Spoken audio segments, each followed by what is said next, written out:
স্বামীকে এই ৩টি সময় ছেড়ে যাবেন না। নাম্বার ১, স্বামীর অসুস্থতার সময়। স্বামী যখন অসুস্থ হয় তখন তার সর্বদা পাশে থাকা উচিত। কিন্তু কেউ যদি তাকে ছেড়ে চলে যায় তবে তার থেকে খারাপ মানুষ এই পৃথিবীতে আর নেই। কারণ একজন মানুষ অসুস্থ মানুষকে সেবা করা মানুষের ধর্ম।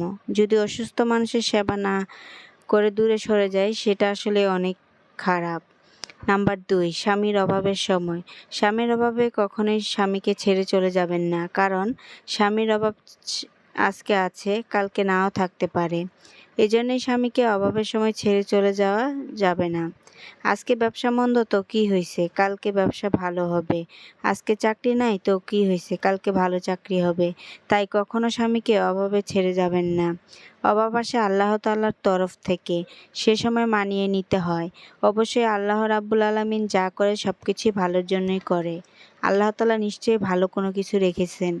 নাম্বার ৩, স্বামীর দুঃখ কষ্টের সময়। স্বামী যখন প্রচণ্ড কোনো ব্যাপারে দুঃখ কষ্ট পায় তখন স্বামীকে ছেড়ে কোথাও চলে যাবেন না। সে সময় আরও স্বামীর পাশে থেকে স্বামীকে মানসিক সাপোর্ট দিন।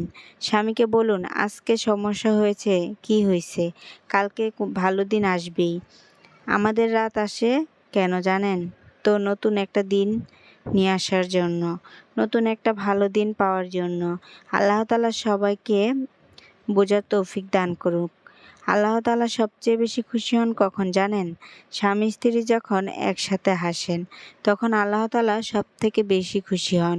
আসসালামু আলাইকুম। এতক্ষণ তো অনেক বকবক করলাম, অনেক উপদেশ দিলাম। এই কথাগুলো যদি আমি, আপনি, আমরা যারা বউরা আছি তারা যদি মেনে চলি তাহলে কিন্তু আমাদের সংসারে আর অশান্তি হওয়ার নয়। যাই হোক, এদিক দিয়ে আমার আম্মা হচ্ছে আজকে পিঠা বানাচ্ছিল, তেলে পিঠা বানাবে, সে কারণে এখানে তেলে পিঠার জন্য ব্যাটার করে নিচ্ছে। আটা, তারপরে হচ্ছে গিয়ে চালের গুঁড়ো, গুড় এগুলো দিয়ে ভালো করে ব্যাটারটা করে তারপরে হচ্ছে কিছুক্ষণের জন্য রেস্টে রেখে দিবে। প্রায় ২০ মিনিট পরে আমরা হচ্ছে এগুলো ভাজবো, তাহলে হচ্ছে তেলেপিঠাটা খুব ভালোভাবে ফুলবে। এদিক দিয়ে আম্মা আবার হচ্ছে গিয়ে চা বানাইছে, আজকে দুধ চা বানিয়েছে। দুধ চা বা খাইতে কিন্তু অনেক ভালোই লাগে, যদিও এটা খাওয়াটা বেশি একটা ভালো না, এটা খেলে কিন্তু ক্ষতি হয় আমাদের জন্য। তবুও আমরা জানার পরও ওই জিনিসটা খাই। মানুষ আছে যারা, পুরুষ মানুষ যারা সিগারেট খেলে কিন্তু ক্ষতি হয় তবুও তারা সিগারেট খাওয়া ছাড়তে পারে না। মহিলারা পান খেলে ক্ষতি হয়, পান খাওয়া ছাড়তে পারে না। তেমনি চা এমন একটা নেশা, চা যখন খাইতে খাইতে নেশা হয়ে যাবে তখন চা খাওয়াটাও ছাড়তে পারবো না। যাই হোক, এদিক দিয়ে হচ্ছে গিয়ে আমার আবার ভাসুরের ছেলে এসেছিল। সে হচ্ছে গিয়া অনেকদিন পরে আসলো, আসার পরে এই যে তার বন্ধুকে আবার সাথে করে নিয়ে আসছে। দেখেন এত বড় সাইকেলটা, অনেক ভারী একটা সাইকেল, এটা আমি আর এদের জন্য বয়স দিতে পারি না। যখনই বয়স দিতে যাই এরা দেখেন চারপাশে কেউ কেউ মেও মেও এগুলা করতেই থাকে। যখনই বয়স দিব তখনই এরা আসবে। যাই হোক, এদিক দিয়ে ওই যে পিঠাটা বানানো শেষ, তারপর ওকে খাইতে দিলাম, এখনও খাচ্ছে। ওর বন্ধুটা খাচ্ছিল আর ওকে বলেছিলাম তুমি খাও, ও বলতেছে এখন নাকি ও খাবে না, ও নাকি এগুলো বেশি একটা পছন্দ করে না। তবুও বললাম খেয়ে দেখো কেমন হয়েছে।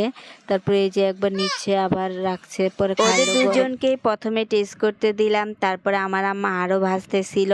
এই যে এদিক দিয়ে আবার এটা একটু হালকা পুড়েও গেছে, যেহেতু জালটা বাড়ানো ছিল সে কারণে পুড়ে গেছিল। আম্মা বলতেছে যে দেখ আরেকটা পিঠা দিচ্ছি, এই দেখেন মাশাআল্লাহ কতটা সুন্দর দেখাচ্ছে না, অনেক সুন্দর ফুলেছে। কিন্তু ফাইনালি এখানে হচ্ছে গিয়ে পিঠাগুলো বানানো শেষ হয়েছে। আম্মা হচ্ছে গিয়ে আমাকে দিচ্ছিল পিঠাগুলো, বলতেছে এগুলো তুই খা, এখানে 6টা পিঠা আছে। মাশাআল্লাহ পিঠাটা খেতে দারুণ মজা হয়েছে।